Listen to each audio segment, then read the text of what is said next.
Hear me right now.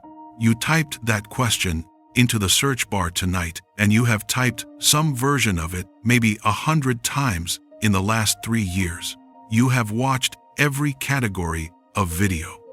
The ones that blame her, the ones that blame you, the ones that say, just trust God's timing for the 8th year running, the ones with 5 strategies and 3 apps and the right city to move to.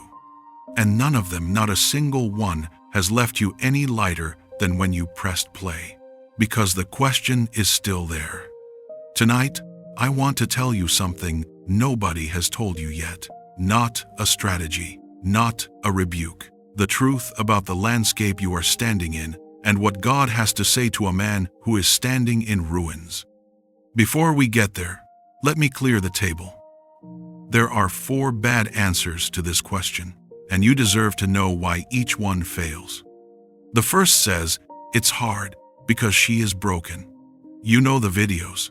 They tell you Christian women are too independent, too proud, too many bodies in their past. I want you to hear me clearly on this, son. We are not doing that tonight. Not on this channel, not in this room. I refuse to build a single thing in your life on contempt for the women God made. If that's the answer you came here for, find another video. I'll wait while you click off. The second answer says, it's hard because you are broken. Work on yourself. Lose the weight. Pray harder. Get your trauma sorted. And when you're enough, she'll arrive. Half of that is true. The half that's poison is the part that treats your sanctification like a vending machine with her face on the front of it. God is not selling you a wife in exchange for spiritual performance. Stop praying at him like he's holding her hostage until you clear a threshold. The third answer says, just trust God's timing. And I want to honor what's true in that his sovereignty is real, his timing is wise. But that sentence, repeated to a 3-5-year-old single man for the 9th year in a row, has become a way for the people in his life to avoid actually saying anything useful. It lets them off the hook. It leaves you exactly where you were. The fourth answer hands you a strategy. 5 apps, the right city, 3 ways to meet Christian women. That's not what tonight is about either, not because strategy is sin, but because if all you needed was a strategy, you would have solved this years ago. The problem is not that you don't know where to look. The problem is the landscape itself. Let me tell you the truth about the landscape. There used to be a scaffolding around Christian marriage, a whole world that did half this work for a man. There was a town you stayed in, one your family had attended for 3 generations. A pastor who knew everyone from baptism. Parents who introduced their children to the right people. Elders who watched the young men and said that one is becoming something. Let me tell you about a young woman in our community. There were rhythms of life, Sunday dinners, Wednesday potlucks, summer revivals that put men and women in front of each other for years before the question of marriage was even on the table. There was a community small enough that everyone knew everyone, and large enough that somebody knew her. That world is gone. Not in some places, not for some people. Everywhere, for everyone. The scaffolding has collapsed. The town has scattered. The church has thinned out. Your pastor has 900 members and rotates through the lobby for 40 seconds after service. The parents don't introduce. The elders don't notice. The friendships that used to mature over 20 years are now acquaintances across a screen. The community that used to do half the work of finding a wife, that community is largely vapor now. And you are standing in the ruins of it, searching for a covenant partner in a system that no longer assists you. I am not going to tell you whose fault that is. I'm not going to blame feminism. I'm not going to blame your parents' generation, or the church that failed to teach you, or the culture that swallowed Christianity whole. Blame doesn't build a single thing, and every minute you spend assigning blame for the ruins is a minute you are not building inside them. So let me take you to Scripture. Jeremiah 29. Israel has been carried off into exile. The temple is gone. The land is gone. The whole structure of how a man was supposed to live, the festivals, the city of David, the community, the priests, torn out by the roots. And the false prophets among them are saying, "It's temporary. We'll be back in 2 years. Keep your bags packed." And God sends a letter through Jeremiah. And in that letter, hear what God says to a people whose world has just ended. Build houses and live in them. Plant gardens and eat their produce. Take wives and have sons and daughters. Seek the welfare of the city where I have sent you into exile, and pray to the Lord on its behalf, for in its welfare you will find your welfare. Read that again, son. Build, plant, marry, have children, pray for the city, in Babylon, in the place that was not supposed to be home, in the ruins of the life they thought they were going to have. God did not say to his exiled people, "Escape this place." He did not say, "Withdraw into your tent and wait until it looks like it used to." He did not say, "Blame the Babylonians, blame the kings, blame the priests who let it happen." He said, "Build. Build here. Build now. Build in the place that doesn't feel like home, that wasn't the world you were promised, that took everything you thought you'd inherit." Son, you are in a kind of exile. The world your father was promised, the world that did half the work for you, that world is gone. You are searching for a covenant partner in the ruins of a Christian culture that used to assist its young men in this exact task. The grief is real. The difficulty is real. And the call of God on your life inside that difficulty is the same call he gave Israel: build. Now let me give you 2 pictures of what building looks like. The first is Genesis 24. Abraham sends his most trusted servant. The text doesn't even give us his name. This man is so faithful back to his country to find a wife for his son Isaac. And the servant goes. He doesn't curse the foreign land. He doesn't stop at the nearest town and pick whoever's convenient. He travels into a hard landscape with 10 camels behind him, and he arrives at a well at evening, and he gets on his knees in the dust and prays. Hear the prayer, Lord.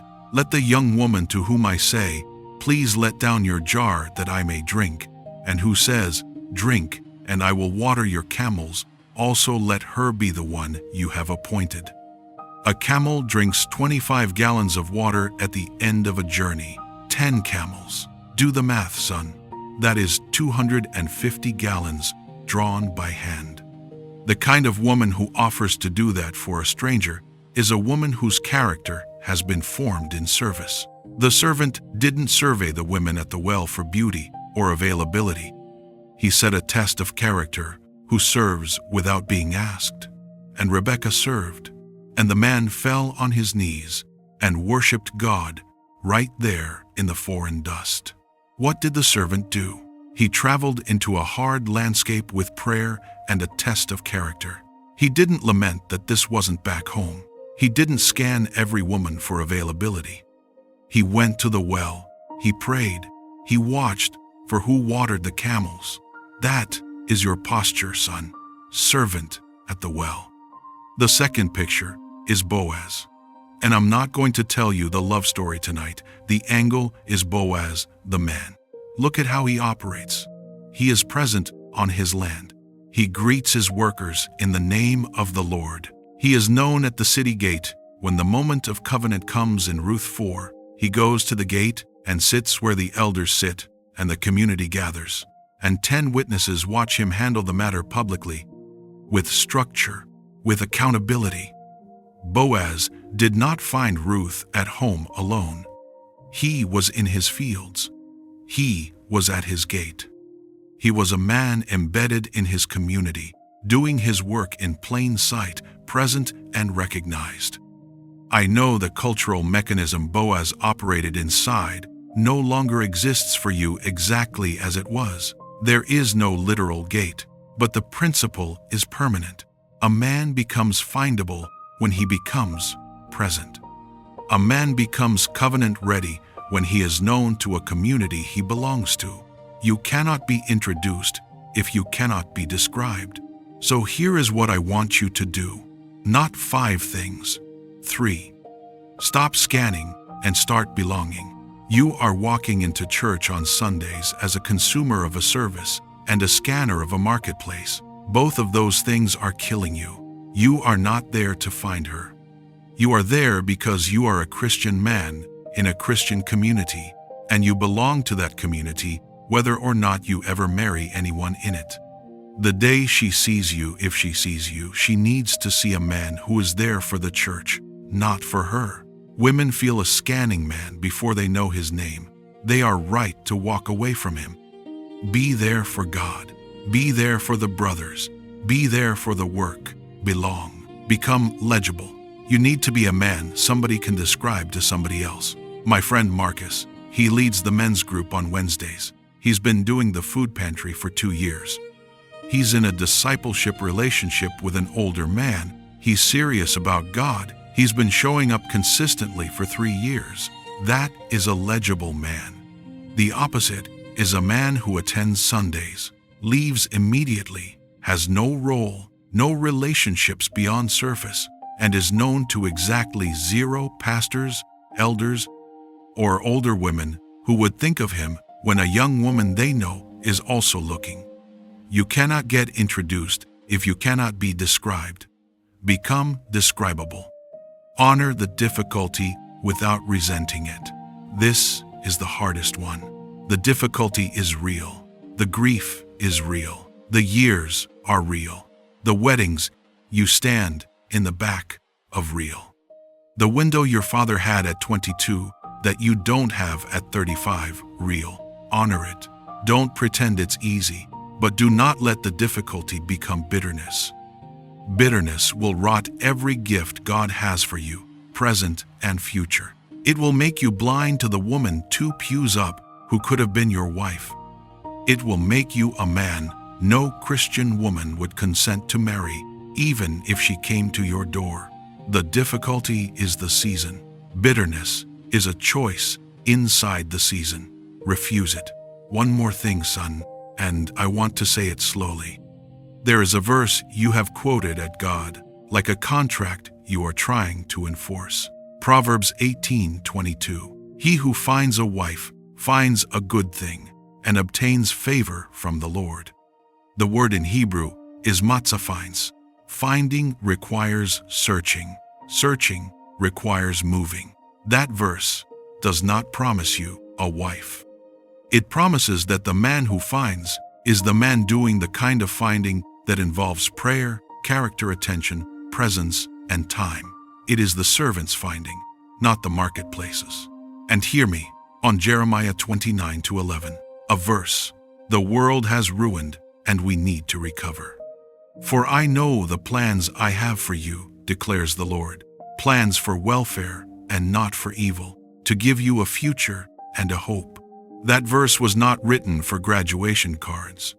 It was written to exiles, to people standing in ruins, to people whose world had ended and who were being told to build inside the ashes. And God promised them there, in Babylon, in the place that was not supposed to be home, that He still had a future for them. That promise is yours tonight. Not because God owes you a specific wife, but because God has a future for the man who builds in the ruins instead of cursing them. The work I am describing is slow work, months, years. Do not switch churches on a Sunday afternoon decision. Do not sign up for an app at midnight tonight. Start where your feet are. Pick one thing. Do that one thing for 90 days before you do anything else. The man who builds in the ruins builds slow. And son, if you are carrying something heavier than this brief can hold tonight, depression you cannot lift, a wound that needs more than a video can give you, this room is pastoral. not clinical. Find a counselor, find a pastor, find a brother. Do not carry it alone. You are not forgotten. You are not failing. You are not behind. You are standing in the ruins of a world that was supposed to assist you, and it didn't, and that is real. And God knows it is real. But the ruins are not the end. The ruins are the soil. And the same God who spoke to his people in Babylon, who told them to build and plant and marry and pray in a city that was not their home, that same God is speaking to you tonight. Build, son, not because the wife is the reward for building, but because building is what a man of God does when the scaffolding is gone. Build like it is 2026. Build in the place where your feet are. Build with the brothers around you. Build for the generation coming behind you, who will need to see that a man can stand in the ruins and not be destroyed by them. Picture it. Genesis 24. A man at a well, foreign land, sun going down. He doesn't pray, Lord, send me one. He doesn't pray, Lord, why is this so hard? He prays, Lord, let me see the woman who serves. And then he stands up and he waits and he watches. And when she comes to the well, and she will come to a well, son, if you are at the well, he sees her clearly, because his eyes were already trained on character before she arrived. Get to the well, brother, pray the servant's prayer, and stop waiting for a marketplace to give you what only a community can deliver. If this word found you tonight, type in the comments, I'm done blaming. I'm building in the ruins, not for me, for you. Because the day a man stops blaming and starts building is a day worth marking. And if this message strengthened you, remember to like, subscribe, and share so other men can be sharpened by the word of God. God bless you, son. Rise.